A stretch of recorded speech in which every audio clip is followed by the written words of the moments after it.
To define isometric illustration, we are talking about a method of illustration based on a grid. And the term isometric is really referring to having equal parts. In the case of our grid, we're dealing with dividing a circle 360 degrees into 3 equal parts, so 120 degrees each. And we're going to be using those equal angles as our basis to design everything for the class. The cool thing about isometric design is that you have a three-dimensional look without being ultra-mathematic, but also very flat-looking. Like Nathan was saying, it's using 3 equal sides. In the case for this class, we're showing a top, a left, and a right. And you can actually expand this drawing out to whatever you want. So we're going to be creating a city block for this example, but that block can be multiplied into an entire city at the end. Recently, we've used isometric design to make something as large as a mural. And in that case, it was super helpful because we don't have vanishing points or that focal point. We can really move things around as needed. So isometric style becomes very modular and it's very easy to move things around, whereas with traditional 3D rendering, you would be a bit more locked in to angles and placement. We've used isometric design on multiple projects in a lot of different ways. The cool thing about this actual style is that it can be used on something very small like a beer can, or it can be used on a 40-foot mural like we created at the Almanac Brewery. Another cool thing is that it doesn't have to be designated to just landscapes or cities. It actually can be used for small objects, it can be used for typography, and so on. You may have seen this style in not only SimCity, but in more contemporary things like the introduction to Silicon Valley, also the game called Monument Valley. One nice thing about isometric illustration is that from the building blocks, you can actually achieve a number of different styles and appearances. In our case, we've done things like the Almanac mural that was very colorful. We've also done a version that uses outlines and is much more monochromatic. And beyond that, there are lots of examples out there of combining strokes and fills or just outlines to get a particular look. You can also incorporate texture, things like gradients. Basically, whatever you would apply to your personal style can be applied to the world of isometric design. Near the end of this class, you're going to have a fairly complex 3D illustration, but it all starts with very simple steps. The first step is just planning out what you want to do, and we provided a sketch template for you to actually create a sketch and a plan. And after that, the next step is just creating a grid, and we'll show you a step-by-step easy process of how to create that. The isometric grid can be used as a safety net throughout the whole design process. From there, we'll be walking through step-by-step the tools that we use to build isometric illustrations and also showing you real client examples of how we've used these and worked with our client along the way to build a final product. In this class, we're going to show you how to create very basic things that you would see in a city. So in this example, it's actually 3 buildings, a coastline, and a couple objects, including a light tower, a car, and a boat. And those are just like basic things that you can add to a city, but feel free to make anything that you'd like using the isometric style. And if you need inspiration for creating a very specific object, just start Googling it. You know, for us, we didn't know how to make a car from scratch. We actually typed in isometric car and just kind of looked at examples that are out in the world. And that's a good way to get started. Now to get started, we'll jump into sketching and planning. So to get started in the planning and sketching phase, we first wanted to address the types of objects and subject matter that work best for isometric illustration. Things that are geometric to begin with, such as a building, which essentially starts as a cube. Anything that's kind of rectangular or angular is going to be the easiest thing to start with. Once you start getting into more organic shapes like hills, mountains, that's a bit more challenging because it becomes more subjective how you want to treat it in your own illustration. Projects that work particularly well for isometric illustration is anything like an architectural rendering, a floor plan, a map, anything you want to see kind of an overview.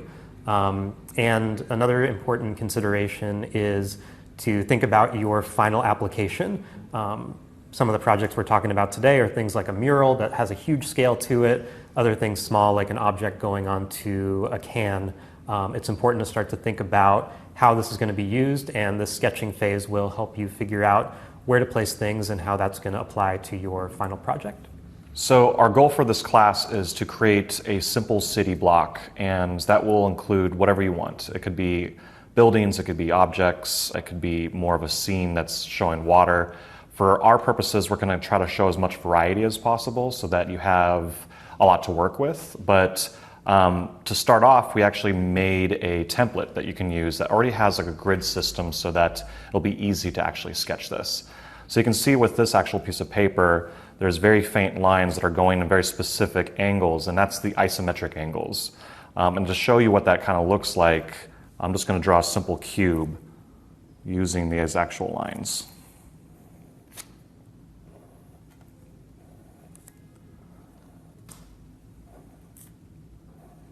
And that is an isometric cube.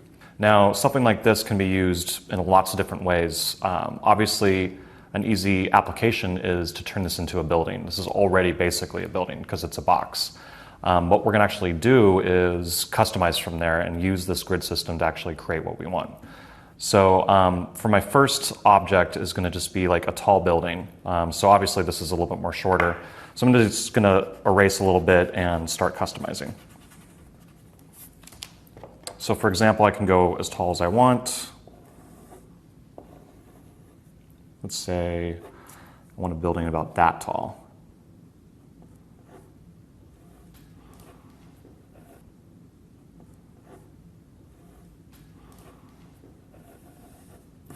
So that's a bit more of like a skyscraper. And if we want to customize from there, we could actually even make it a different shape other than a cube. So for instance, let's say I want it to taper a little bit and have the top be a little bit smaller. I can go ahead and kind of like play around with deleting a little bit of what I actually created and use that top, which is now smaller than its base, as a way to draw. So let's see what that looks like. And one thing to keep in mind is it's very helpful to have a ruler in this situation because you want to have all your straight lines. So I'm just going to kind of go point to point and start playing around with how things look.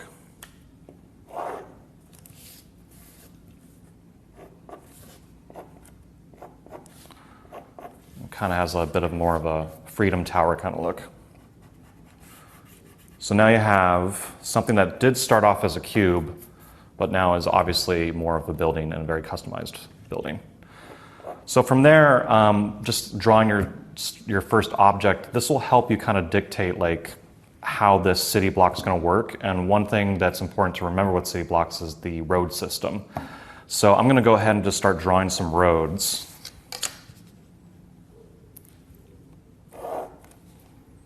Let's say there's a road right in front of it. And to make things interesting, I'm just going to draw a cross street.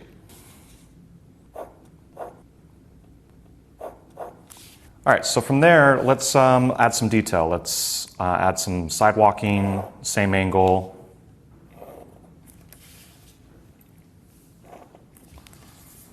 And kind of decide what's going to go around this. So obviously I have a little bit of a area here for more buildings. Let's start drawing another cube to kind of like plan something out here.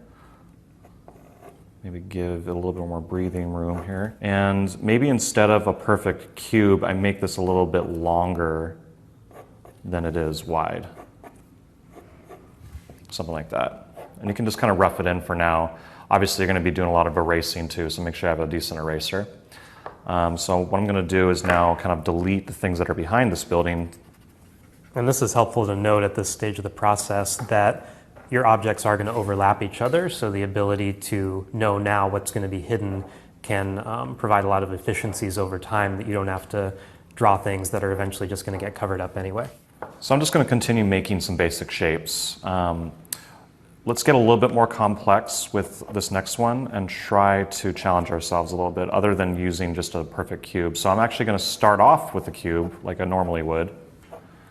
But let's build it so that it has more of an interesting facade. So I'm going to actually make it more like two-tiered. I'm going to try to round its top. And you don't have to be perfect about it, but you just kind of want to try other things other than straight lines and to see if it looks good. So that building is a little bit more unique than the first two. And I'm going to kind of just start erasing the things that are behind it and so on, just polish it out from here.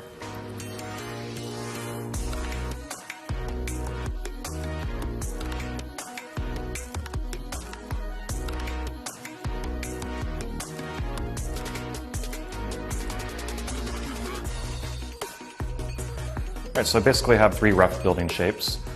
I'm going to go ahead and start playing around with what's going on in this part of the city.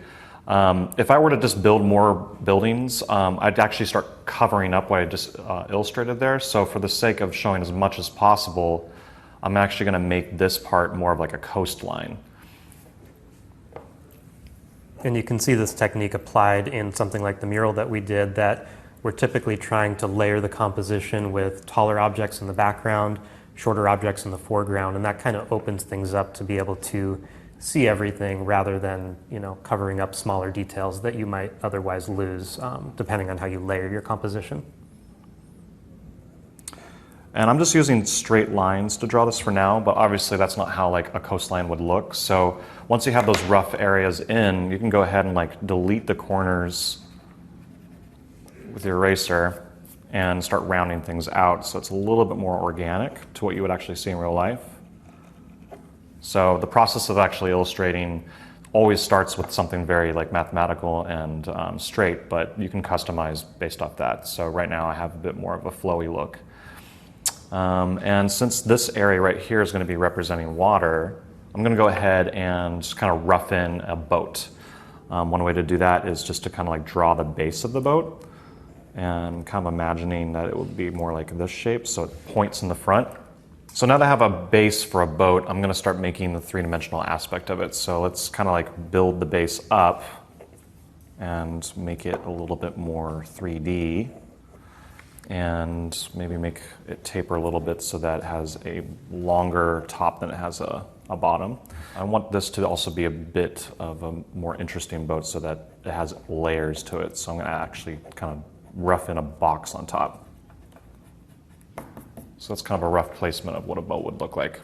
And then it's just about filling in the space from there. So I have kind of a grid system of all these different objects.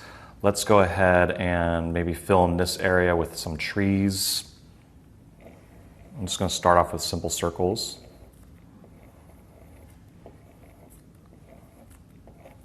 And I'm just going to draw in their little stumps. So I just kind of threw in some circles there for now. Obviously, we're going to get into the mathematics of, are these actual like isometric angles, and is it mathematically going to work with this actual grid system? But for now, you kind of just want to place in what you know. And for me, a basic way to throw in trees would just be a circle. You could obviously make them taller if you want to, or wider, but don't worry too much about the math at this point. The grid's there to kind of help you lay things out, but we'll be able to polish this once we actually draw it in Illustrator. So moving on to filling in the rest of the space, I think what I'm going to do is draw some sort of lighthouse right here. And you can kind of use the grid system to decide on its base. Right now, if I want it to be center, I'm actually going to just kind of draw a base of where I want it to start. And to get a circle in that base, you kind of just eyeball it, but you don't want all the sides to kind of touch. So you're kind of getting that kind of motion. And that's what a circle would look like at that angle. Again, it doesn't have to be perfect, but this will help you use something that's as cylindrical as a lighthouse to actually get that base started. So I'm going to start with that and start building from here. Just kind of like how this building worked. Imagine if it was rounded rather than chiseled. So from here, I'm going to kind of decide on its middle part, grow the height of the actual building from there, and then draw another circle. And now you kind of have like the skeleton of what a lighthouse is. And then I'm just going to use my ruler to do that taper.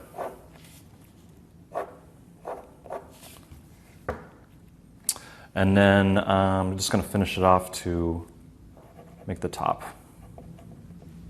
And you can actually add the railing like this. And like all the other illustrations, I'm just going to start erasing things that are behind it so that we can actually see a true hierarchy of like what's in front and what's behind.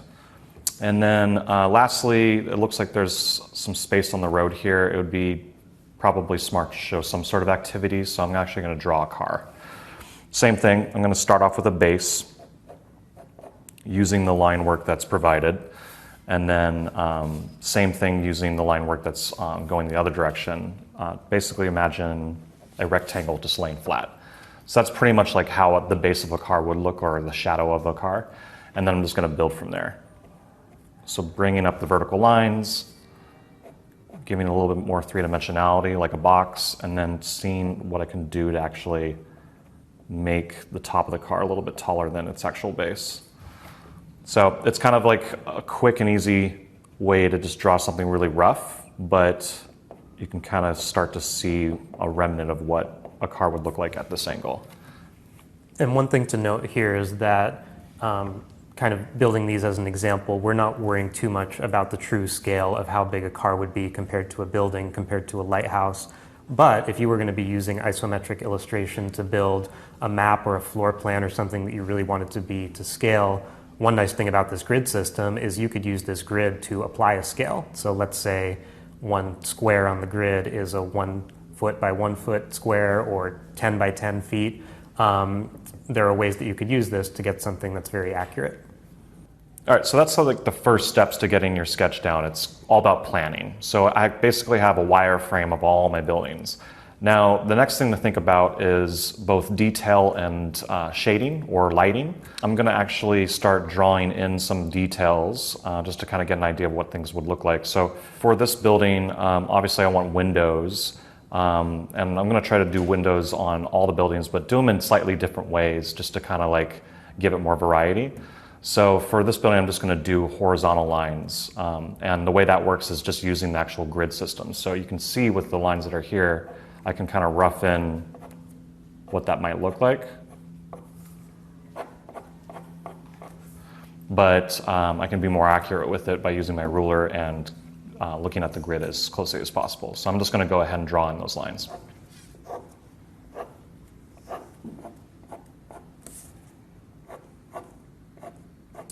All right, so now that I have a general plan for the windows for this building, I'm going to go ahead and add in the windows for this one, but let's do something slightly different. Instead of actually making them just horizontal lines, I'm actually going to do like more of like arched windows, typical windows that you would see in a real city.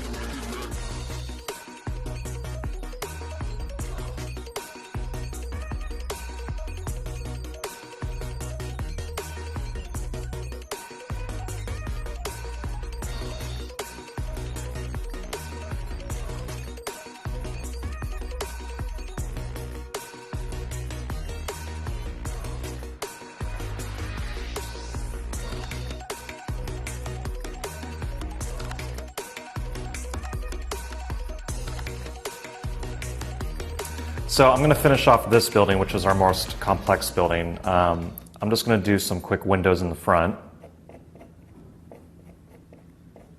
But I want this arc here to actually have more of an interesting ultra large window. So I'm actually going to find its halfway point, and then using the actual lines in the grid, kind of build up the windows like that.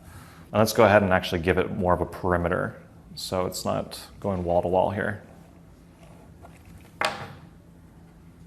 Now that Dan has finished creating the skeleton of our illustration, one thing we need to consider is light source and shadow, and how we want that to play a role in the final illustration. So to take a look at that, we're going to do a quick demo to look at how light source for a project like this is maybe a bit more complicated than dealing with a flat illustration. So to understand how light source and shading is going to work in our illustration, let's take a look at a real-world example of how light actually affects a cube. So we have this cube here, and I'm going to apply a light source to it, and we can immediately see a few things. The surface that the light is hitting most directly is creating a highlight, our brightest surface. We also have a mid-tone. We see the lights hitting this surface a little bit less. And then back here, the area that's most hidden from our light source is our darkest shadow. In addition, we can also see that there's also a shadow being cast on the surface by the object.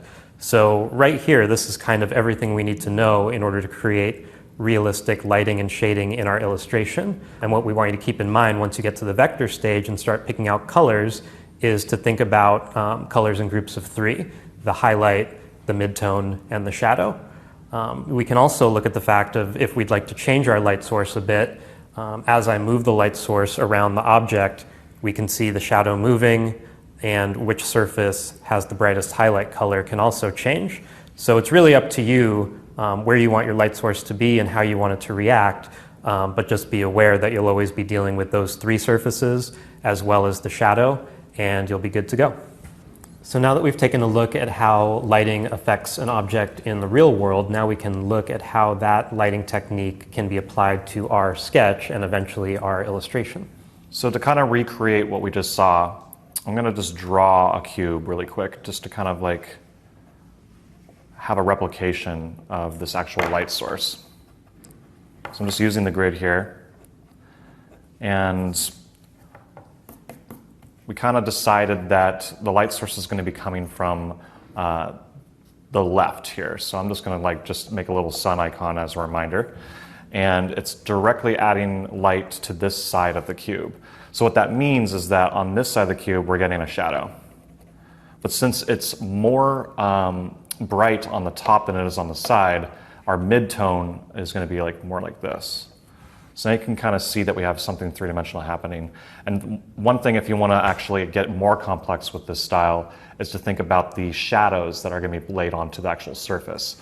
So let's say that this actual cube was sitting on an actual surface.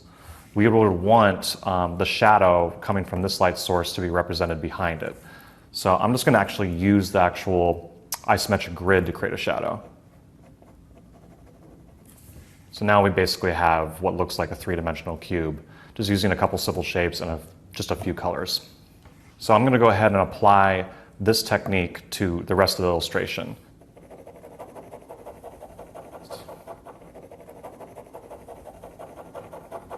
This process will also start to show us how the shadows will interact with the various objects in the illustration, see if we start to get any strange interactions, or decide if you want your light source coming from a different direction. We chose upper left here, but you may decide that you want other elements lit more brightly depending on what you're making. So whatever you choose to be your light source, we recommend drawing a little sun or light somewhere on your page, and that'll always be that reminder to make sure all the lighting is consistent, and that will give you the most realistic look.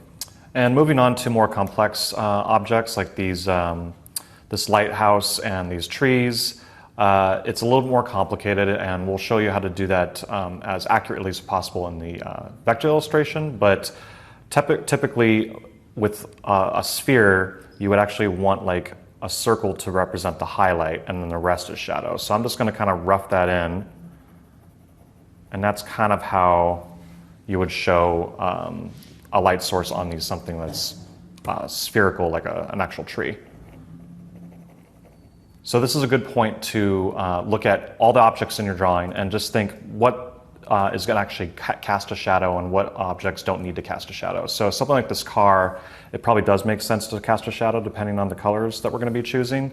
Something like this huge building right here is going to cast a huge shadow, and it would be like taking up all this area, but it really doesn't really affect the buildings right here because it's really only going to show a shadow here. So I'm not going to really worry about certain objects just based off of how it's going to look aesthetically. This whole process is kind of a battle between math and aesthetics. So we typically start with math and we end with making sure it looks as good as possible. And then moving on to any other objects that I can see here, I'm going to add a shadow to this boat, for example. And beyond actually making choices of shading based off of light source, you also want to think about shading in terms of the content. Some things are going to be darker than others, not based off the light source, but just based off what it is. So obviously an ocean is going to be darker than its sand. So I'm going to go ahead and just shade in the ocean here.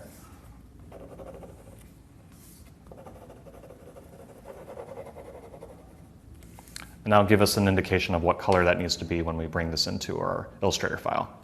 And to talk about the practical application of how we use these sketches, we typically start with what you just saw. We would consider more of an internal rough thumbnail kind of sketch, basically a proof of concept for Dan and I to see that something's working if we want to make any changes. But then we'll go ahead and make a more polished, refined version of the sketch, and that's what ends up going to a client if we're looping them into the process so they can get a sense of where we're headed with the project and get their feedback as soon as possible. One other thing we'll sometimes do, like in the case of the mural, is actually take that sketch and map it onto the physical surface so they can even get a sense of how this art might look in context. Next up, we're going to take your sketch into the computer and show you how to make your own grid so you can now translate into vector illustration and have guidelines as you proceed through the illustration process. So the first step to creating your isometric illustration is to create a grid of guidelines.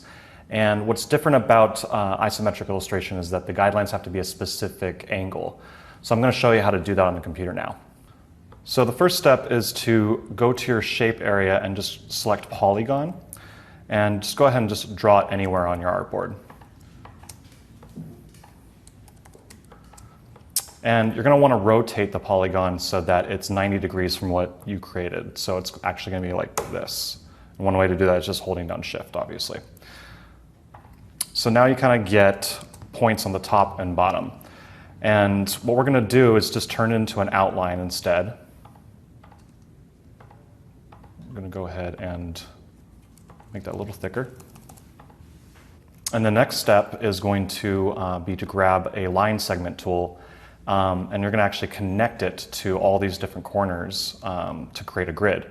Now, one thing you really want to make sure of before you get started on all of this is that you have your snap to point selected under view, but also your snap to pixel and snap to guide turned off. If you have snap to grid and snap to pixel turned off, then you won't have any issues with alignment. But if you have them turned on, then they're actually going to force your hand to magnetize to areas that you don't want. So what I'm going to do is keep those off and have snap to point on. And you can see what happens once I'm moving over these corners. Another thing, if you don't use it, have smart guides on. That will allow you to see these little icons pop up. So that's just a couple quick settings to make sure you can do this as accurately as possible. So I'm going to just take that line segment tool and grab it and from corner to corner here and create the beginning of a grid. So you should end up with something like this. And just double check and make sure that all your connections are actually going to these corners. So one thing I'm going to do is I'm going to grab everything. I'm just going to group it really quick so it's one shape so I can just move it around. But in order to turn this into an actual grid, you're going to actually grab the shape and hold down Option and Shift at the same time. And just kind of scroll it over to the right. And you can see what happens is that it actually lines up and snaps to the shape you just created. So now you're kind of creating a grid by just repeating the shape. You can do the same thing by actually taking it and moving it down as well. So this is what an isometric grid is, and actually what's going to happen at this point is it's just going to repeat itself over and over again. One way to make sure that you can actually do this quicker is to just start by making 2 and then repeating itself over and over again. And you're going to have to get smaller and smaller. So what I'm going to do is actually start in this corner up here to my artboard and actually line it up to it. And this is kind of the beginning of how big it can get. So you can see if I take those two and scroll it over, I'm doubling it up. And this is kind of an exponential process where each time you do it, grab the whole selection. We go from 2 to 8 to 16 and so on.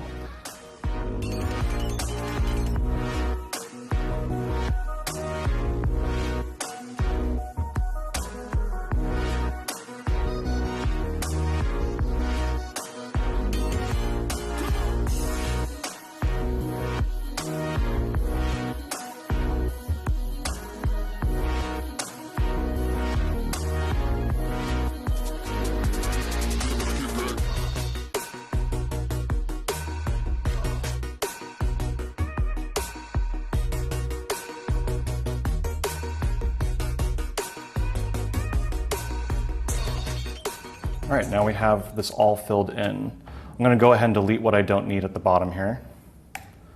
And we have a grid. Now, the next step is to actually turn these all into a guideline for you to use. And what you can do is grab everything and then go to Command 5.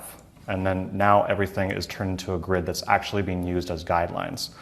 So this is now something they can use and draw on top of, and everything will snap to point and not actually shapes anymore. And if you don't want to go through this process of making your own grid like this, we actually have a file ready for you to download. And it's basically exactly what we made here. So now that we have a grid in place, this is where we're actually going to start drawing on top of it and creating our illustration. So the next step is to talk about color, lighting, and how it's going to look as an overall style before we actually get into real illustration. So now that we've moved into the computer, the next part of our process is going to be deciding how we want our actual vector illustration to look, including color and style decisions. Like we discussed in the lighting demonstration, we're going to have a highlight, a midtone, and a shadow. And as you can see here, Dan's starting to build a color palette that we're going to use for this particular illustration. For your own project, you want to consider how many colors you want to use if you're going for more of a monochromatic look with outlines or perhaps a very colorful illustration style. But for this example, for the class, we're going to show how you can use minimal color palette to achieve still a good amount of color and range, and then you'll be able to build from this for your own project depending on your desired look. All right, so now that we have a grid in place, I've kind of pre-made some colors here to work with. And I'm going to just turn on my grid by making sure guides are turned on. And the command for that is command semicolon. So now you can see all these little triangles that we created. And this is basically how you would create your first piece of illustration. And to really talk about color, we're going to just start with a cube. I'm going to go ahead and grab my pen tool. And I'm just going to start building inside this grid and actually creating a shape. Right now it's white. Let me go ahead and change it to a color. And then next to it, I'm going to create another facade. Let's go ahead and change that color. And then lastly, we got this top. And you can kind of see where this is going. We're basically just finishing up a cube illustration. So you can see I made my 3 facades, and I'm going to go ahead and change the color here. So I'm going to go ahead and turn off my grid and just kind of check out what this cube looks like. So you can see it already has a bit of a 3-dimensional look, but let's really discuss the lighting on this and how we can make it look as 3-dimensional as possible. So right now, if I were to decide that my light source is, let's say, I'm going to just draw a sun over here, for example. So it's coming down onto this left side. Like we've seen before in our demo, that the top is going to be the lightest. So I'm going to go ahead and make that blue. And I'm going to make this side right here more my midtone. And I'm going to make this side more my shadow. So now we have a blue cube that looks 3-dimensional based off of our decision to make the light source on this side. Now, one thing we also wanted to consider is the shadow that it creates. So I'm actually going to create, using the same grid, a shape right here. And now we have a cube that looks like the sun is beaming on it on the left side, and it was only created with just 4 simple shapes. So one thing to consider when creating your color palette is to give yourself as much freedom as possible. So you can see here, using a white background, we're only using really 4 colors, but the reason we chose more colors than that is because what would happen if this needed to be illustrated on another background? Let's say this time it's going to be the same color as this color right here. You can still kind of see the cube, but obviously we're having some issues with how it disappears into the process. So what we're going to do is actually see what it looks like using some of the lighter colors like the grays and the whites. And that gives us enough reason to have these many colors and show that we have versatility. And obviously the more options you have, the more versatility you'll have in the design process. So if you want to challenge yourself, you can limit your colors, but I would say anywhere between 5 and 6 is a good safe number. And when it comes to making decisions on your color palette, just keep in mind that you're going to have a highlight, you're going to have a midtone, and you're going to have a shadow on a cube like this. Your midtone's kind of like the family of colors, and what's going to be happening with the highlight and the shadow is that those are basically either lighter or darker. So it's really up to you how you want to make that. You can change it by changing the transparency to see what it would look like at 50%. You can change it by making this multiplied on itself. but it is kind of more of a visual process. So for now, we've kind of made this more like the 50%, this is like a 25%, and then this is like 100% or maybe 75%. But you want kind of an increment of steps so that they feel like they have enough contrast from each other and that they feel like they're still part of the same family. And we just chose blue for our purposes. This is actually a very similar color palette to a packaging design we did for Almanac, but feel free to use any colors you want. You can use a whole world of colors. You can keep it monochromatic like we did. It's really up to you and the style you're going for. And if this is for a client, it's really for the client project, and that should be how you dictate your color choices. So on the topic of client work, we've recently done a couple isometric projects for Almanac Beer Company. And while they're both isometric projects, stylistically and color-wise, they're pretty different. So just to explain why we made the decisions that we did, the first mural that we made for them went into their San Francisco tap room, which is a fairly small space. And they wanted to have a mural, but they didn't want the mural to completely overtake the space.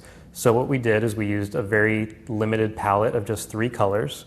Part of the way we were able to do that is by using outlines.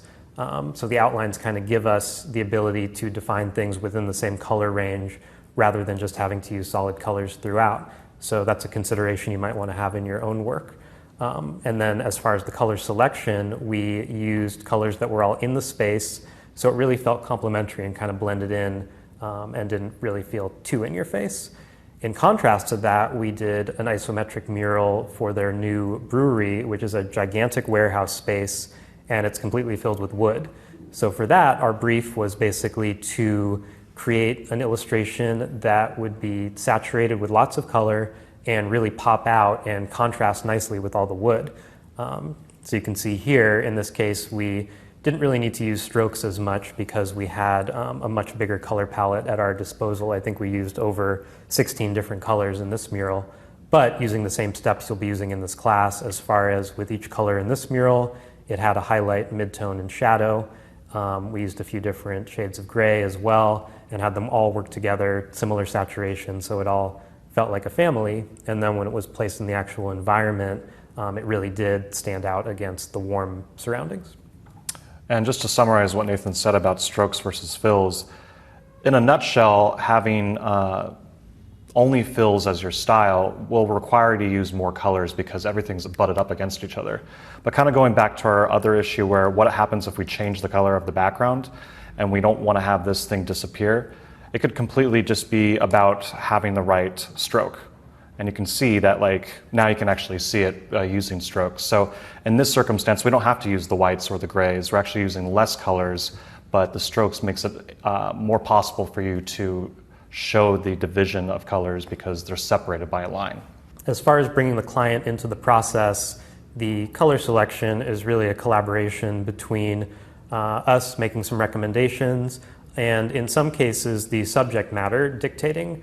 For example, with the brewery mural being a lot about the San Francisco Bay, we knew water was going to be very central to that. And we also knew that a blue color like this cyan water would be a nice complementary color to all the warm orange tones of the wood in the space. So we made that recommendation to our client. They liked that idea, so we ran with it. But in some cases, their branding may come into factor with the colors as well. So it's definitely a collaborative effort between our recommendations based on trying to achieve what they're looking for with any particular project. So right now we actually have our color palette more or less decided on, but these are all global colors, which means that we can change them on the fly. So let's say we want to make a new palette here and you're starting this process from scratch. Let's say the background's more a color like this. Let's kind of just go through the spectrum of getting more of like a monochromatic brown scheme, for example. And you don't have to be super confident with it in the beginning because the cool thing about global colors is you can change them on the fly. But in order to make these global colors, all you have to do is select everything and then go into new color group in your swatch area and just say selected artwork, convert process to global, and you will actually be able to create a folder with all these colors. So once you have these selected and you actually have a set of global colors, let's just give an example what it would look like if this set of colors was everywhere in your file. This would like represent the illustration already in place. This is where you can double click in and change your file, your colors on the fly. So I'm going to go ahead and double click on a swatch, hold down preview, and just change everything to magenta. And all of a sudden, just repeating that process through each swatch, we can, on the fly, just kind of change things as we go. And don't worry about the color choices that you're making right now. You don't have to be married to them. Basically, the cool thing about global colors is that you can change them on the fly, and if you want to change them to a completely different set, you can do it later just by clicking into the palette area. So at this point, we'd like you to create your own color palette. Make sure that you have as many colors as we're using here, so you have plenty of options. And the other thing is to make sure that they have nice incremental variation between each color so you can clearly see how the light source would affect an object. From here, Dan's going to take over and show you the different tools that we use to create this style of illustration in Illustrator. Okay, so now we are going to jump into illustration, and it all really just starts with a simple cube, and we've already kind of created one, so we're just going to use that as a base. But before we actually start drawing, we have to bring in our sketch. So I'm going to just show you a quick technique that we use to make things as easy as possible. So go ahead and just create a new layer, and I'm just going to call it sketch. I'm going to put it below our art our art layer.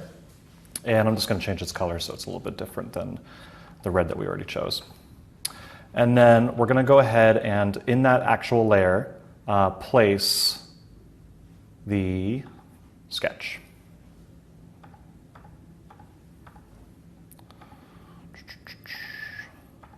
And it's going to look a little something like that. So right now you can see that's in this specific layer. And what we're going to want to do is turn back on our grid and try to really just align it up with the grid as much as possible. And you can kind of see that since we used the template that actually had the grid already in place, that at some point it will actually really align nicely.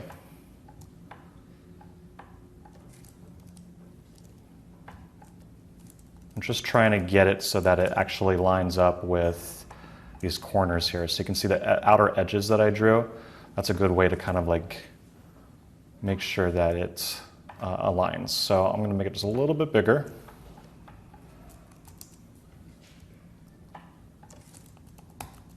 And it just takes a little bit of wiggling, but you can see that really aligns with the grid here. This will make it easy for you to actually use the grid with your sketch. So I'm going to go ahead and change its transparency to something a little bit lower. Say like 60%, so it's not that visible. And I'm going to lock it and go ahead and turn off my grid for now. So you can kind of see how it's in place. What's going to happen if you start drawing over this on your art file is you can see like I can just create shapes within our palette that we created. And you're just basically drawing on top of it, but you can't see it. So in order to avoid this, we're going to actually target this layer right here, this little button right here, click on it, and then click multiply. Now we can draw on top of our illustration and not have to worry about not being able to see it. All right, so the first step really to get started, like I said before, is to start using the cube that you already created. So let's go ahead and just like grab this cube, group it, and this will be kind of like your building block, literally, for creating this entire city. So for example, if I were to bring this in and try to line it up to this building,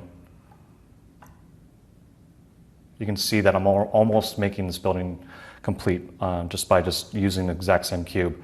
Obviously, it's not the same exact shape, but we can customize from here. So what I'm going to do is actually turn on my grid and try to line it up with the grid first. So right now, if I were to grab the corner of this, I can actually bring it into the corner of the grid. And you can see that how it's aligning here is pretty good vertically. But you also may notice that it's not going to be as tall as it's not going to be as long as the building. If I were to actually grab just these nodes at the top here by using my white arrow tool and selecting just the top, I can bring it up to this level to be this tall. But it's not quite the same shape. So this is just kind of a series of using either the lasso tool or the white arrow tool to customize your cube and make it exactly what you want. So right now I have the right height, but let's make it a little bit deeper. Again, that's just grabbing the right node. So I'm going to grab this node and then these two nodes. And you can see if I were to do that, I can make it as deep as I want. But use the grid to make sure that you're kind of staying within the rules of the isometric line work. So right now I'm just going to bring it to here so that I actually am sticking with the grid as much as possible. And then what I'm going to do is just finish this out and do it to the other side.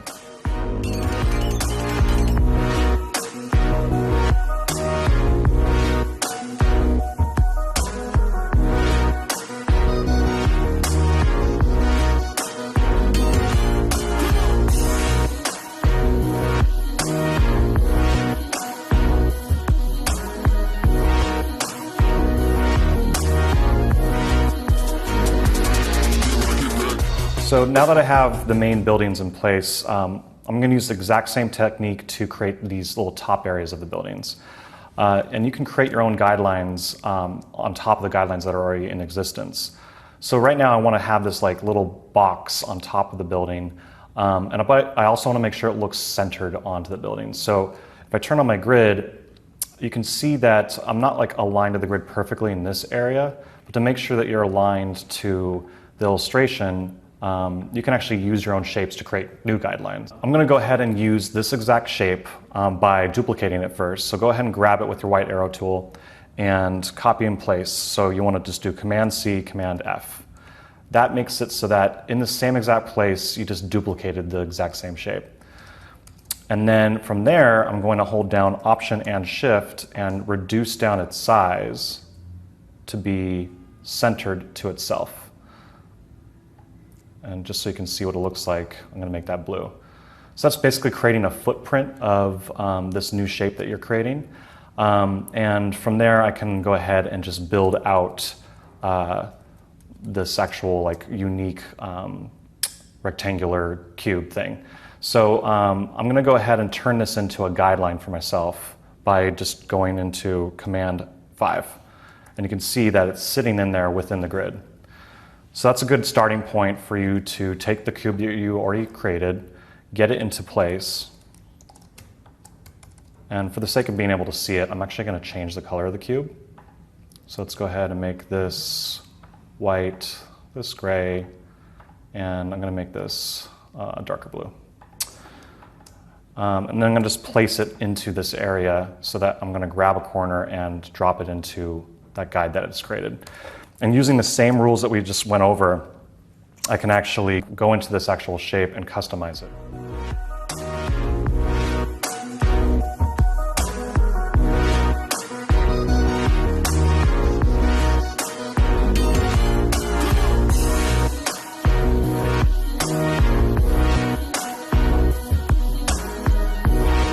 So that's how you would make a top. And you can also obviously make it longer or wider or whatever you'd like, but I'm going to do the same thing with this area here.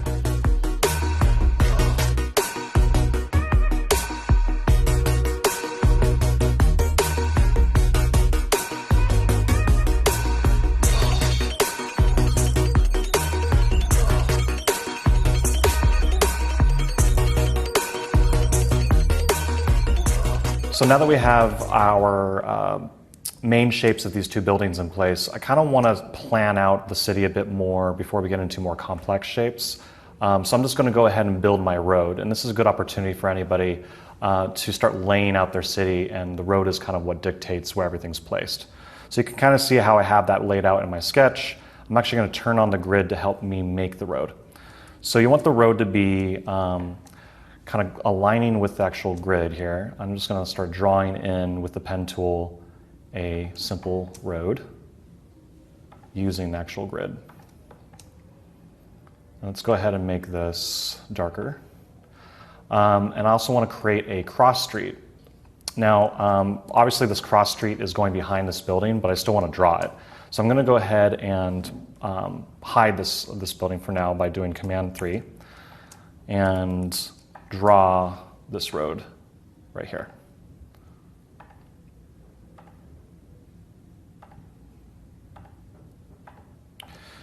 And then you can bring back your building if you'd like, but one thing I really want to make sure is that you can see that there's some alignment issues here. I'm just going to go ahead and make sure my building's all grouped together so I can move it, but just grab the corner with your black arrow tool and slide it into that corner. You'll see that little tiny like upside down V to ensure that you're actually going to a tangent. And we can zoom in, you can see that everything's nice and aligned. As one last step, to add a little bit more complexity to this road, I'm actually going to want to add a sidewalk. And in order to do that, I'm going to make a couple quick moves, and this is just how we usually handle stuff like roads. So basically, I'm going to grab both these streets, I'm going to unite them in the Pathfinder tool so they're one shape. So once you have this as one shape, go ahead and add in a stroke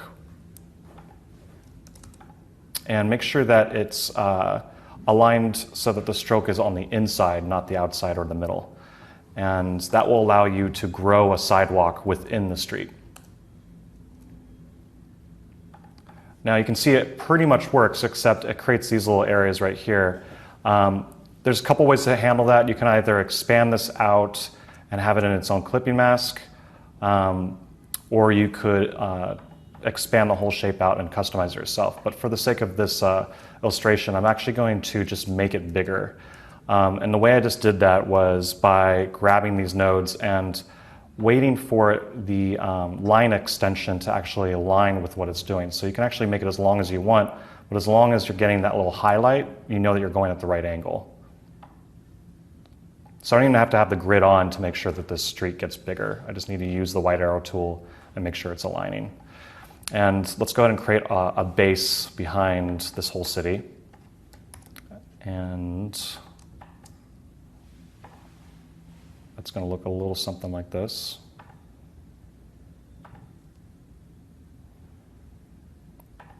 Kind of working a little blindly here.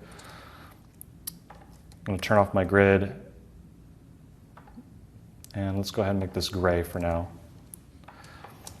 Go ahead and use that exact shape to kind of use things as a clipping mask. So what I'm going to do is take this shape, copy and place it in place. I'm going to take this road that we just created, send it to the back so it's behind the shape we just created, and then grab both, and with a right click, you're going to be able to make a clipping mask. And that way it sits inside that shape and the sidewalks are actually going past this perimeter. So for this portion of the illustration, we're just kind of focusing on really basic shapes, anything that can be created by using your pre-existing cube.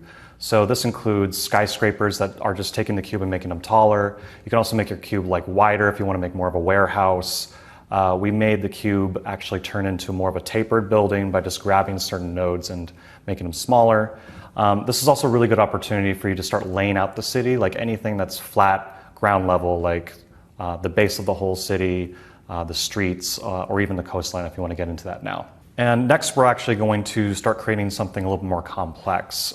Since isometric angles are very specific, what would it take to take something that has more of a rounded edge and turning it into a isometric angle?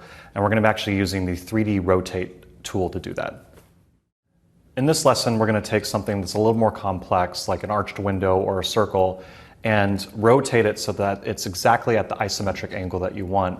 And there's a quick and easy way to do that using the 3D rotate tool. So for instance, if I wanted to create these little arched windows in my sketch, I can just start by making a window. And usually how I would do that is by drawing a rectangle and then grabbing the top nodes. Depending on your version of Illustrator, you could have rounded corners, which is one of the best tools they've added in a long time. But you just grab these right here and you actually get a rounded top like that. So that's a quick and easy way to make a arched window. But I also want to make it so it's at this angle so that it fits inside this building. Obviously, I can't just place them in because they're not going to be at the isometric angle that I want. But I'm going to go ahead and grab this arched window, and I'm going to select Effect, 3D, Rotate. Once I have this window open, you're going to go to Preview, make sure you have a preview of what you're about to do. So you can see if I just like kind of willy-nilly grab this around, it actually changes the angle of this window. And this is kind of a quick and easy way to get a three-dimensional look of just a single facade. But obviously none of these angles are actually what we're looking for. What we really want is a isometric angle. Luckily there's a position that's already affiliated with this 3D tool. You can use isometric left, right, top, or bottom. Since this is on the left side of my building, I'm going to do isometric left. And you can see that it aligns with that facade of the building. So I'm going to go ahead and say OK. Now you can take this and really move it anywhere on this facade, and it's going to be at the right angle. You can use your guides to kind of check, but you can see how the base of the window is at that actual angle that you're looking for.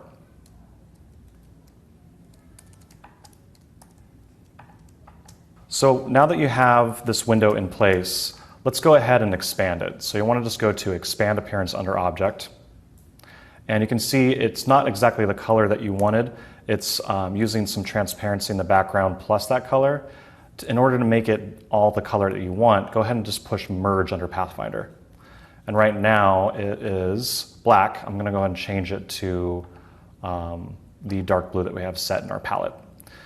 Now, I also want these to all be on the same facade, and I'm just going to go ahead and duplicate them and just kind of roughly put them in place. And I'm just doing this by holding down the Option button. I also want the outsides of them to have all the same alignment, and one quick and easy way to do that is to actually take a window outside of the edge of this building and another one on the other side of the building. And if you grab all of these and go to Align, and you distribute the spacing horizontally, you can get them to be aligned so that the spacing's exact on all sides. Now, as a last step, I'm actually going to take these and make sure they're aligned with my grid. You can see that this one's a little high, this one's needs to be lowered a little bit, and I'm just kind of like bringing them down so they align with the same facade of the building.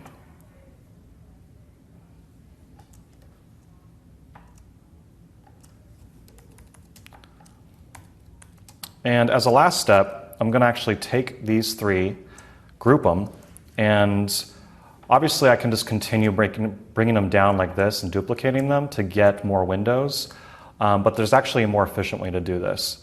So I'm just going to take one of these groups and bring them all the way down to the bottom of the building here. And I'm going to grab both selections and I'm going to make a blend out of this.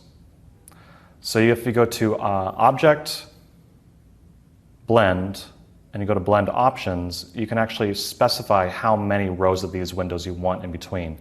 So I'm going to go to Specific Steps, and right now I'm going to do 3. You can see that there's 3 in between these two areas.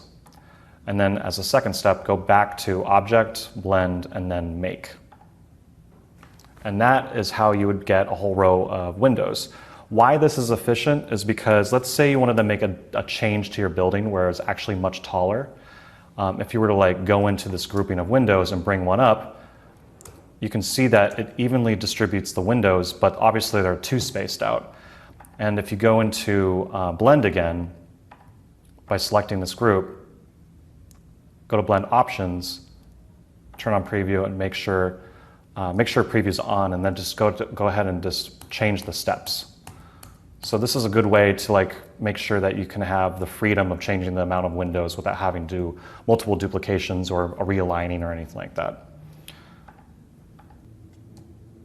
So now that I have this facade of these windows ready to go, I also want them to be on this side.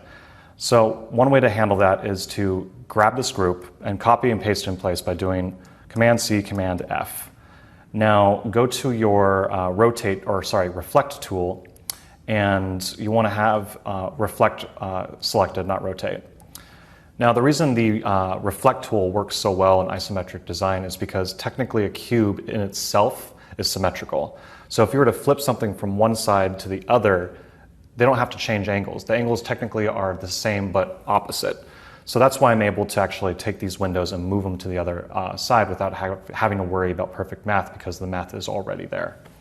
Go ahead and hold down Option and then click it so that it's in the middle of this building here where the corner arrives.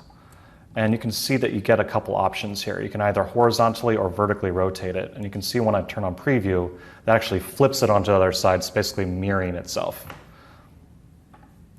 Now, one thing happened here. I'm noticing that obviously that my building's a little bit longer than it is wide, and we want to be able to fill in those windows. So there's not a quick and easy way to just add another window without perfect alignment. So what I'm going to choose to do is actually expand this whole thing out and go into it and just kind of see what it would look like if I were to move a window manually. You can see I kind of get the right spacing, but I'm probably not getting perfect spacing. So kind of the same process that we did before. The alignment's not going to be perfect, but what I'm going to do is actually make sure that these are all spaced out evenly through this facade, and hopefully aesthetically they look pretty normal. So I'm going to grab everything having windows on the outside of each edge and go to distribute spacing, make sure it's a horizontal spacing. Obviously it's going to move and adjust things a little bit, but we have our guideline to use as a safety net. So you can kind of see that what's happening here, my facade is not perfectly aligned with the grid, but that's okay. I can basically create my own guideline that's custom from here. So I'm going to go ahead and make a little line segment using this guideline. I'm going to put a stroke on it so you can actually see what I'm doing. And this is actually where it needs to start turning. So I'm going to grab the edge of this and hit that spot.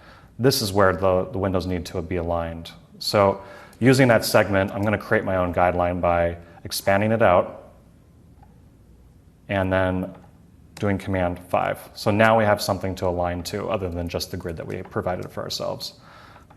What I'm going to do is align this one to the edge and also the one on the outside to the edge. But don't worry about the ones that are in between, because there's a quick way to make sure that they actually do align. I could literally adjust these up and down slightly and they will readjust. So if you grab everything and distribute the spacing both vertically and horizontally, they will align that way. So you only have to make 2 steps rather than go individually for each window. So this is a good point to align to what we already created here by grouping these guys together. And I'm going to just duplicate them down so that they are with the other windows. I know that this is kind of hard to see, so I'm going to change their color so you can see what I'm doing. When I duplicate, I'm going to make these a different color. So let's say dark blue. I'm just getting them close to the windows that are already there. And I'm going to take this window and align it with this grouping by going to aligning horizontally to the left and vertically onto the bottom. And then that way I have an expansion of windows that are basically all aligned. I don't have to use any of these windows anymore, because once I grab the whole grouping of windows and align them vertically, they all line up. The math is already there. The program's meant to figure out this math for you. So I can kind of delete what I have originally and use these new windows as my facade. And as one last step, I'm going to make sure they're all the same color so I can see them again. And let's go ahead and just take a look and make sure everything looks aligned. I'm going to turn off my sketch for now. Looks pretty good. And that's how you would make a arched window on 2 facades of a building. So now that we have these windows in place, let's use the rotate tool one more time and create a helipad right here, basically a circle on top of this building that's at an isometric angle. I can kind of eyeball it and draw it like that, but technically it has to be a specific ellipse to get it to be fitting perfectly into this little diamond shape. And the way you're going to do that is pretty much exactly how you would do the arched windows. I'm going to make a perfect circle, and I'm going to go to Effect, 3D, Rotate, but this time I'm going to do isometric top and go ahead and expand it out this way. Again, it makes a couple shapes when you expand it, so go ahead and go Pathfinder Merge, and now you have the more proper size circle. So you can see when I bring this in, I was kind of close on my ellipse, but I'm going to go ahead and try to align it manually here and change its color slightly so you can see the difference. So I can either eyeball it, but technically I was a little bit off. But you can use the perfect math of the Illustrator file using the rotate tool to make sure that it is perfectly mathematically done. In order to make sure that it is centered to it, you just grab both objects and click on the object you're trying to align to one more time and use the alignment tool to centerize it both vertically and horizontally. And we're going to do the windows on our tapered building here, but instead of doing arched windows, I just want to do like horizontal lines. You can do the same thing using the blend tool this way.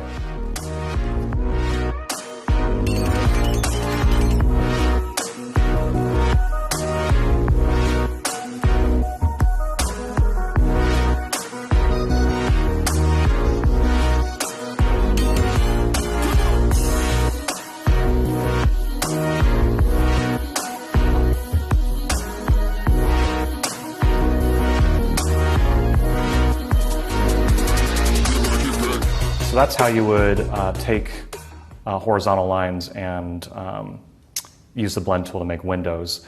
And going back to the reflect tool, this is a good opportunity just to flip it onto the other side. So I'm going to copy and paste it again and click on a center line where you want it to reflect on by holding on Option and clicking on that corner, and it flips onto the other side.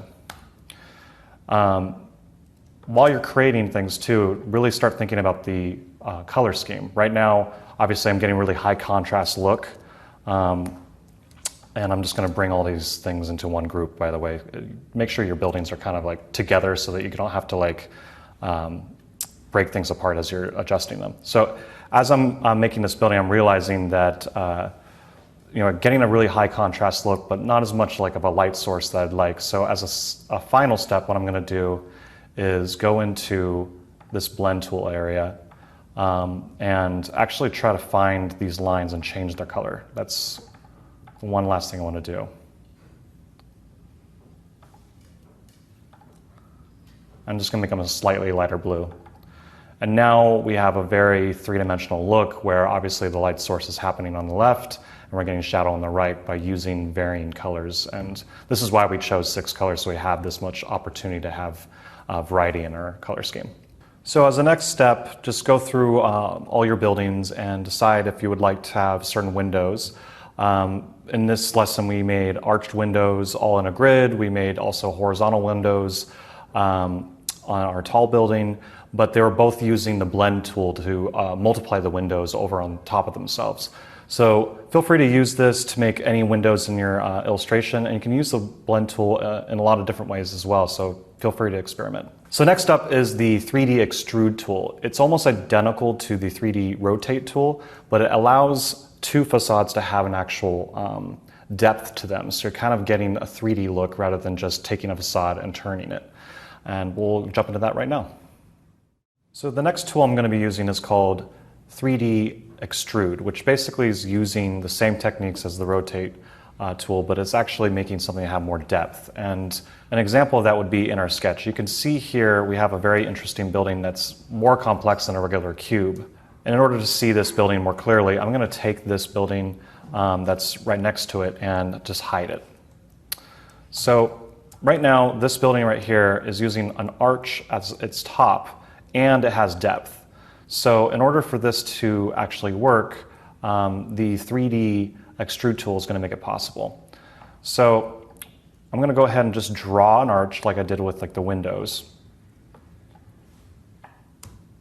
Let's go ahead and make it a lighter color for now.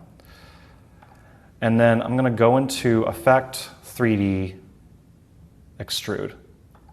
Now, we get an interface that's similar to what we're used to seeing. I'm going to go and turn on Preview and see what happens. you can see that it rotates it, so it chooses that thing that I just created as a facade, but it also creates depth, and I can move it around manually to kind of give you an idea. So again, we're making a 3D shape, but we want it to be an isometric angle. Luckily, there's a positioning that actually makes that happen. So I'm going to go and push isometric left under custom rotation. Now it's actually at that angle that we want. You can see it's getting pretty close to the look of this building. Its depth isn't probably as deep as we want, but you can change that in this extrude depth positioning. There's actually a bar that allows you to make it as long or thick as you want. Right now, I'm going to just kind of say 80 and see what that looks like. 80 sounds about right. I'm also noticing that the shading here looks a little plasticky, and it's because it's using the surface plastic shading. You can say wireframe if you want and just get the basic shapes, or you can say no shading at all. I'm going to choose no shading because it's actually going to give me more variety in terms of making something custom. So once I push OK and expand appearance, you can see kind of broke it up into a couple of different groups. And I'm going to go ahead and change this side to be a different color. Now, remembering your light source too, when you look at a cube, the top's going to have a highlight. It wouldn't really make sense for the top of this building to actually have a shadow. So I'm actually going to make this area right here a little bit lighter and see if that looks normal. And as a next step, I'm just going to place this into the actual file.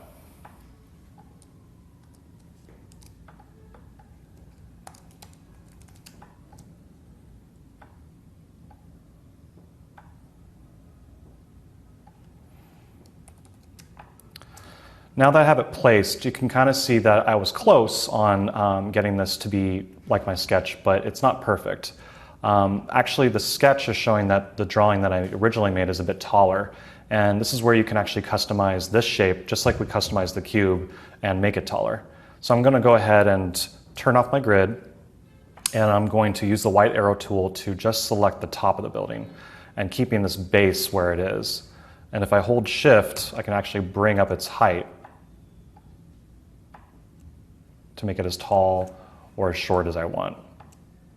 So pretty damn close to the actual sketch itself. So now that I have this building in place, I'm just going to finish up the front of it really quick by using techniques we've already talked about.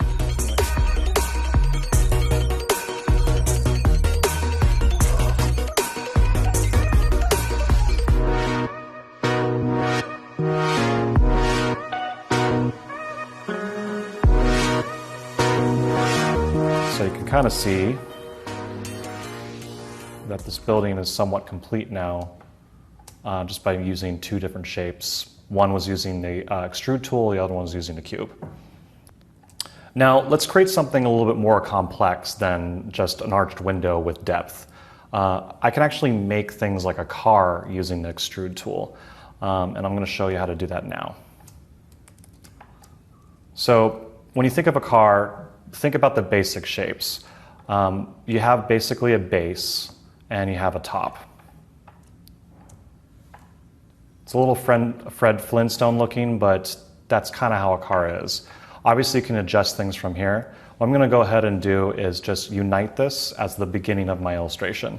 And I'm trying to draw a side of a car. Imagine kind of like a side view silhouette of a car. So right now I'm going to just kind of like bring in these nodes so they're not as tall. And I'm going to bring in this node so it's showing more of a windshield. And maybe this one could be more of a hatchback, or you can have a little more of a trunk. Obviously, I need a bit more of a hood, so I'm going to bring this forward a little bit. And just kind of figure out the car style that you want and adjust things from just by making a couple clicks.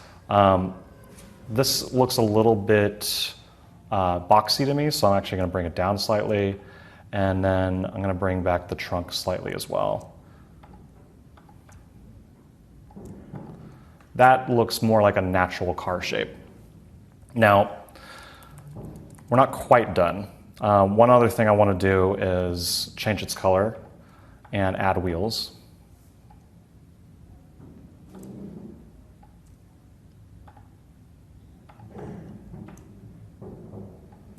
And I think that looks pretty car-like to me.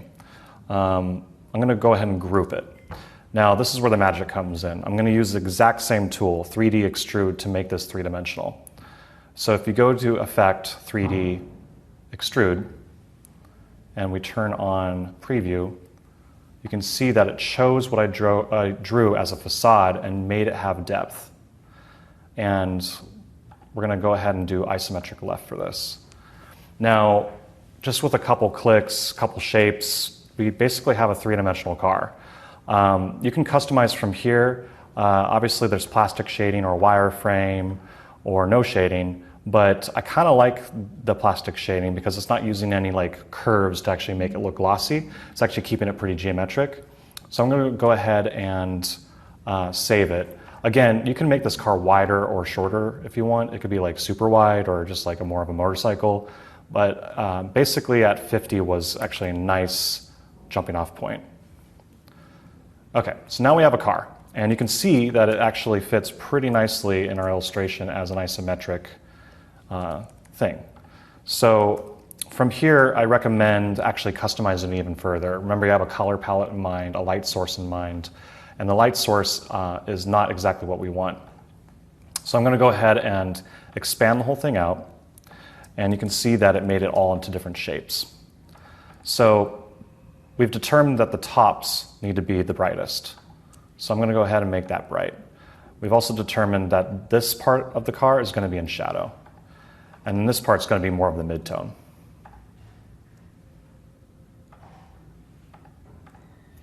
And from here, you can actually customize even further. Like, what if you want to add a windshield on the side? I'm going to go ahead and just draw on top of it.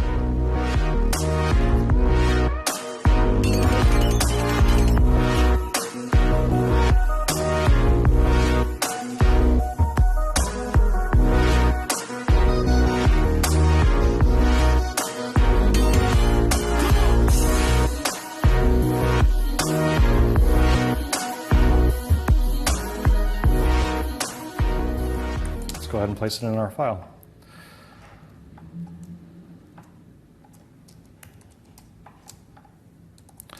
Now, a couple things happen when you place things in your file. You'll notice that since we have a limited color palette, we're actually getting some weird interactions. We no longer can see the wheels of the car. So I'm going to go ahead and double click into my car and actually change the color of the wheels. And you can select these things individually by using the white arrow tool if you want, or just select all and you can change the color. Not a perfect science because obviously I grabbed the windows in the process, so I'm going to bring those back to being dark. To take this even further, you can add headlights to this car, so you can actually use the same facade from the wheels and rotate them. So I'm actually going to bring this wheel, for instance, and make it white and actually flip it so that's going on the other side of the car using the rotate tool. And it's the same math. Like, this could be used as headlights, for example. So just go ahead and use pieces of your own illustration to just kind of Frankenstein it into something else. And I'd recommend going even further if you can. Like, you can add more of a grille to the car, or you can add extra things like more rounding. But this is your car, your illustration, and you can do it any style you want. So the reason you would want to use the 3D Extrude tool would be if you wanted to create something that was already somewhat complex with its facade and actually make it have depth. Obviously, you don't need to do this with things like a cube or a rectangle, but the side of a car or the side of an arched window, if you want those things to have depth and not going to change their facade, this is a great way to make it three-dimensional. Now, you don't have to use the extrude in the way we did it, where you have a facade and it's growing wider. You can actually make things grow taller as well. So for this boat, it's using the same tool. When it comes to this style of illustration, everything really just starts with basic shapes. So I'm going to go ahead and draw a rectangle, and I'm going to add a node so that it has a point. And that's going to be centered to this center here. Then I'm going to grab these outer areas and actually pull them back. And we already have a bit of a boat look to it. And I'm going to go ahead and grab these two nodes and bring them forward a little bit and actually use the rounding rounded corners tool to actually give it a little bit more of a customized look. Now that kind of looks like the base of a boat to me. We're going to use the same tool we used before, which is the 3D extrude. And instead of doing it on its side like this, I'm actually going to do the position saying isometric top. Now that's kind of creating the body of a boat and its side of a boat. I'm going to reduce down the size of its height a little bit by changing the depth. And I'm going to actually just do a wireframe to see how it's breaking these things up. So what I'm seeing here is that if I just do no shading, it's going to be pretty basic shapes. So I'm going to go ahead and expand it and change its facade a little bit. So right here is the side. And I also want to have this like tapered effect. One quick and easy way to do that is just grab this corner and bring it forward like this. And we're getting the beginnings of a real boat here. Now, in order for us to get more customized with it, we can see that there's other things going on. Like up here is more of like a cube on top. It has windows that are at the isometric angle, but they're, instead of being circles, they're more like ovals. All these things you can do by using the tools that we used in some of the first lessons. So feel free to customize that as you see fit, but we're going to move on from here. So the next tool we're going to play around with is called the 3D revolve tool. And kind of imagine a slice of something rotating around itself to make it both cylindrical and symmetrical. And I'm going to show you how to do that using a couple simple steps. We're going to make a lighthouse and also a couple trees. So I'm going to go ahead and turn on my sketch. And you can see I have some basic trees here. And the way that I like to design these is using this revolve tool. So the way this really works is starting off with a side of a tree, for example. In this case, it'll just be a perfect circle to keep things simple. And we also want to give it a trunk.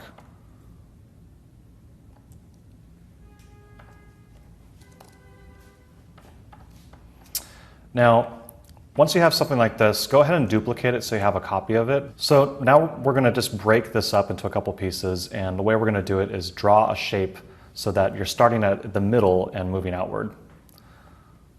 So just so you can see what I just drew there, it's something like that. And I'm just going to cut everything up so I'm ending up with basically a half of this tree.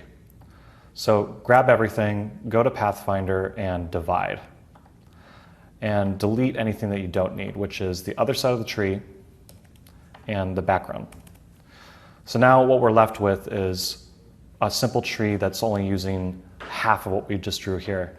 And go ahead, for the sake of simplicity, go to Pathfinder and merge, and that will turn into just two shapes rather than what you're seeing here, which is three. So now once I push that button, it's a shape here and a shape here.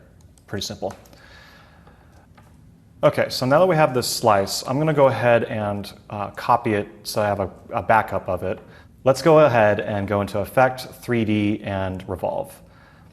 Once I push Preview, you can see what's happening here is we're getting a revolution of this shape, so we're getting a cylinder on top of a peg.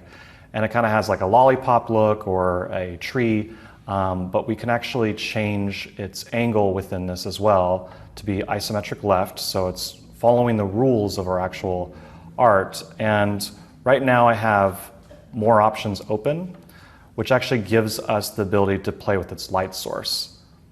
And you can see that we can actually change it so it has the light source that we want that our file is using. But unfortunately, it's also using plastic shading, and it has a not so flat look. And if I were to just go to wireframe, I could try to figure out how to make this myself, or I can just no shading at all, but then I'm kind of stuck with not understanding how something three-dimensional can actually have specific highlights. So what I'm going to do is just play around with plastic shading and just see if I can kind of get a better idea of how to make this work in the file. But I'm actually going to go into another version of this later on. So right now I'm just going to bring down the steps so you can kind of see I'm getting a little bit more simplicity here. And I'm going to use this kind of as a guideline for my next object. So take the same thing that you duplicated and go into 3D, Revolve, But this time, let's go ahead and make it no shading. So now we have the exact same thing, but it's simple. However, I do want to have this highlighting, but I also want to make it a little bit more customizable to our style. So I'm going to go ahead and actually expand this all out, and I'm going to push the merge button so I can just make this into two simple shapes. Now, the shape that I'm seeing here is pretty good in terms of the highlight, but it's a little bit wonky. So what I'm actually going to do is kind of try to replicate it with a new shape.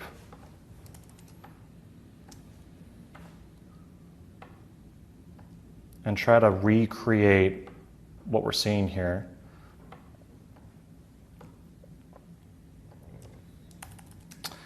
And then I'm actually just going to bring that over onto the shape that I created. Now, if I ungroup this, I can use this as a clipping mask, this shape we're seeing here, which is the perfect circle. This right here is considered our highlight. Now, you can see that I kind of went overboard in terms of going past the perimeter, but I'm actually going to clip it inside the same shape that's behind it. So I'm going to take the circle, copy and paste it in place, which is Command-C, Command-F, bring it forward all the way, and grab that shape and put it inside a clipping mask. So now what we have is something that uses that light source, but is in more of the simplified style that we're going for. So I'm going to go ahead and group this together, bring it into our file. And you can already see that there's just a couple issues that we're dealing with. One, it's disappearing into the background. So I'm going to go ahead and change a couple colors here just to get it to be the way we want it. That looks a little bit easier to see. And then lastly, I'm going to play around with giving it an actual shadow. And one quick and easy way to do that is to take the shape that you just created, turn it on its side, unite the whole thing so it's basically one shape. And then we're going to go into the same tool that we learned in the very beginning, which is 3D rotate. And instead of isometric left, we're actually going to do isometric top. So this allows it to actually be at the angle of the isometric grid. And we're going to line it up with the stump here and just push it back. And I'm going to go ahead and expand it, merge it, and that looks kind of like a tree with a shadow, and it's using all the same isometric rules. Before I move on to the rest of my illustration, I'm going to go ahead and align these with my sketch as closely as I can, but I also want to keep in mind that they need to stick to the grid. So I've grouped this together, and I'm just going to go ahead and copy them a little bit so that they line up relatively close to what I actually sketched. But obviously the math is a little bit off and a little wonky because this one's a little higher than this one in terms of this line work that we're seeing here. We want it to be going parallel to the road, for example. So what I'm actually going to do is just bring this one up so that it's right next to the road and bring this one up so it's right next to the road. And then this one will follow suit if we use the distribute alignment. So I'm just going to go ahead and grab all three, go to distribute spacing, and go ahead and push horizontal. That'll make it so that's equal in between both of those trees on the outer edges. But also if you push vertical, then it brings itself up and follows that line work. So now this grouping is really aligned with the grid. Now for the grand finale of this illustration, it's going to be the lighthouse, which is designed very similar to how this tree works. Technically, it's symmetrical because all sides are equal, but it's also a cylinder. So basically, we're going to create it the same way. So what I'm going to do first is actually draw a flat version of this. And the way that's going to happen is by drawing just some basic shapes and customizing them from here.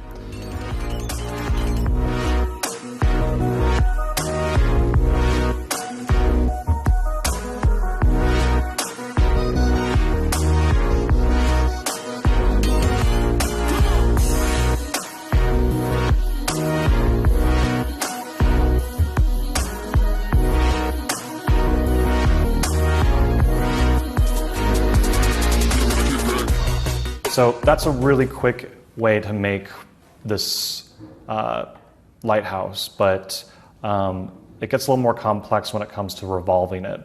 So like we did before, let's go ahead and just make a backup of it, and let's break up what we actually have going on this first one. So I'm going to go ahead and make a shape that centerizes itself to its axis and set it behind it. I'm going to grab everything and go ahead and just divide it using a Pathfinder tool. And like we did before, I'm just going to delete what we don't need. So we're going to end up with basically half of our illustration. Okay, so let's go ahead and see what this looks like using the same technique that we used on the trees. So if you go to 3D Revolve, and we go to isometric left, turn on preview, we get that kind of look. Now, I'm just going to go ahead and just take a look at it for now and see what's happening with any of these aliasing. So what we're getting is some odd shapes. It's a little bit messed up, but it's because it's probably using plastic shading. One way to handle this is to kind of make a couple versions to play with. So for now, what I'm going to do is take one of these, go to 3D Revolve, and play around with what it would look like just using the plastic shading and making sure my light source is actually top left. Technically it looks good, but we also want it to be as few steps as possible when it comes to blending. And right now, we need to simplify it. So I'm going to go down to as few as I possibly can.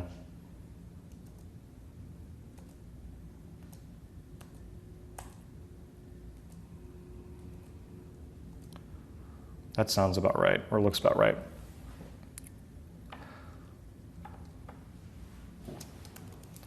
So this is where things get a little tricky. It's not perfect, but what we can do is actually expand it out and customize from here. So I went ahead and expanded, and I'm going to go ahead and push divide. So you can see when I cut things up, every single piece that's here is its own little shape, but there's also stuff going on behind it, so I'm also going to push merge. So this is simplifying it as close as we can using that plastic shading with as few blend steps as possible, but obviously it's not using our color scheme. So this really comes down to just going into this thing that you created and customizing its colors and shapes as much as you can based off the style that you chose. So what I'm going to go ahead and do is just move through this and clean it up, change its colors, and get it to a place where I feel like it's really our style.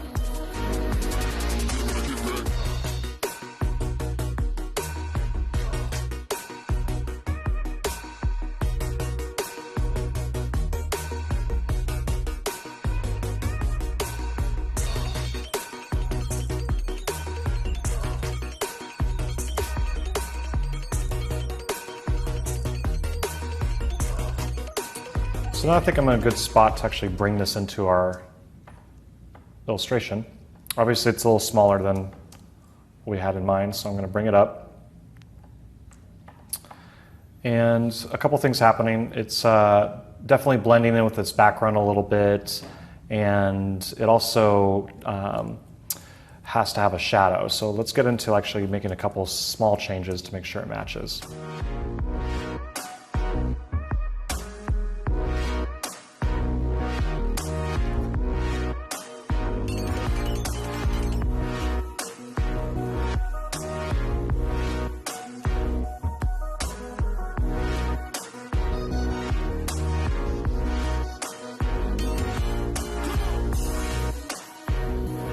I'm also noticing that as I'm making these changes, there's some odd things happening from the rendering, like these little extra pieces here. One way to handle those is to just select these items and go ahead and push the Unite button. That will get rid of some of them. You might need to manually remove things here and there, but just be aware that once you use this plastic shading and 3D technique, that it kind of creates odd shapes that you don't necessarily want in the process, but If you're diligent enough, you can go in and just kind of clean things up.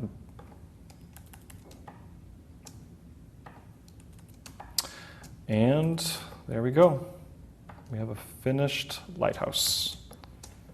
Okay, so now that I have everything illustrated in my file, I'm just going to go in and make a couple tweaks, some color changes, and just kind of do a once-over and try to polish things up individually. And then after that, I'm just going to bring Nathan in and see if he has any other extra notes before we show this to our client.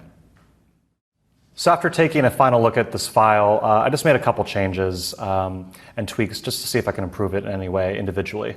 For instance, the car was all blue and was kind of blending in with its background, so I went ahead and changed that to a white car. The lighthouse is slightly different. I kind of changed the shape of it slightly and the colors. And then also I noticed that the facade of this building really needed to be completed, so I went ahead and changed that a little bit and actually added more of a detailed front to it. But I think this is a good point for Nathan to jump in and kind of see if there's any extra changes that actually need to be made.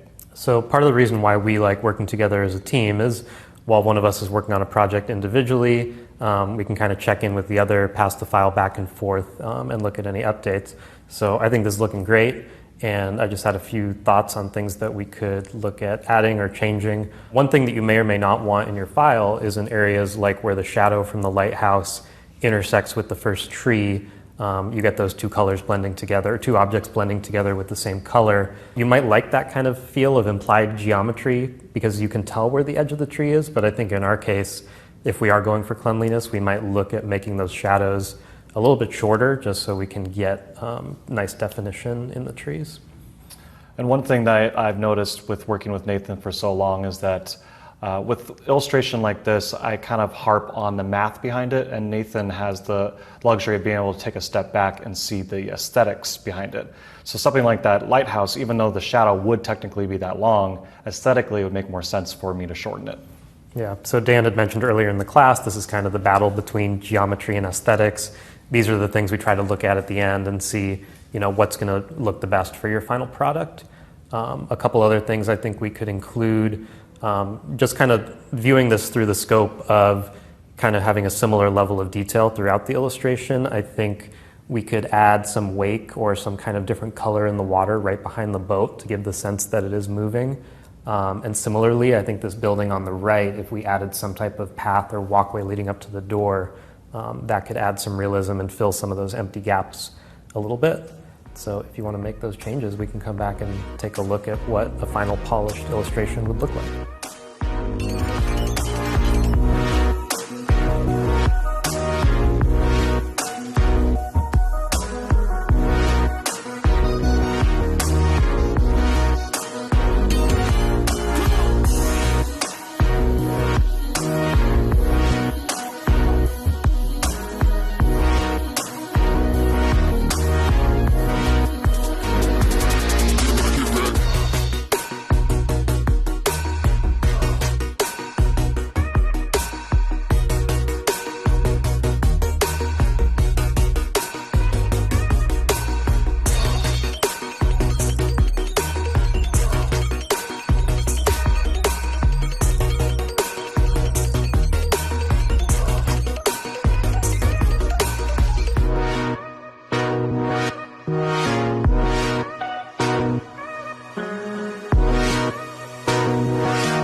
So now that we've made the final touches on this, kind of polished things, made a few updates to the details and cleaned things up, this is usually the point in the project where we're ready to present final artwork to our client. Going back to our example of the almanac murals, in that case, we actually, because the murals were going to be in a physical space, we took the time to make some Photoshop mock-ups and basically show them what it would be like to have the mural placed in the space. So for example, this is the brewery as it was still under construction, but we took our final image and placed it in Photoshop so they could kind of get a sense of it. And as you can see, you can get a pretty realistic look when you place these things into place.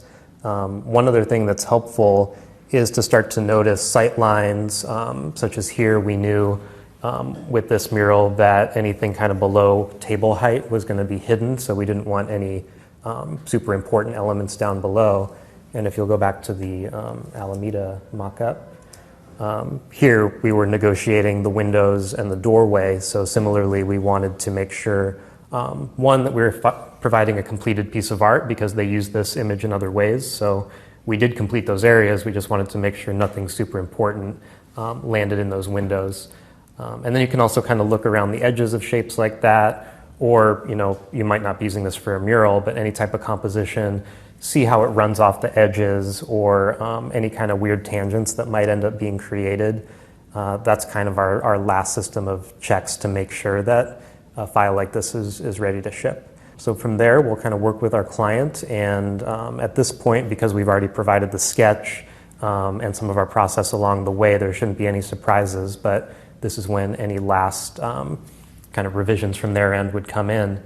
And at that point, we're ready to prepare the file to send off to whatever vendor might need it. For this particular mural, it was a wallpaper treatment, so it was fairly simple to just send out the vector files to be printed. We were able to get samples of the colors to make sure it looked good in the space, and part of our color choice here was matching the red in the file to the red paint that was already on the walls. So luckily with the physical print, we were able to do that. With the San Francisco mural, that was kind of a different beast because this was actually hand painted. So in this case, we had to provide outlines of all the work to the painters. They traced those outlines onto the wall and then filled it all in with paint. So it was a pretty laborious process for them, but we were able to set up the file in such a way that it was easy enough for them to kind of trace the work and produce the final result.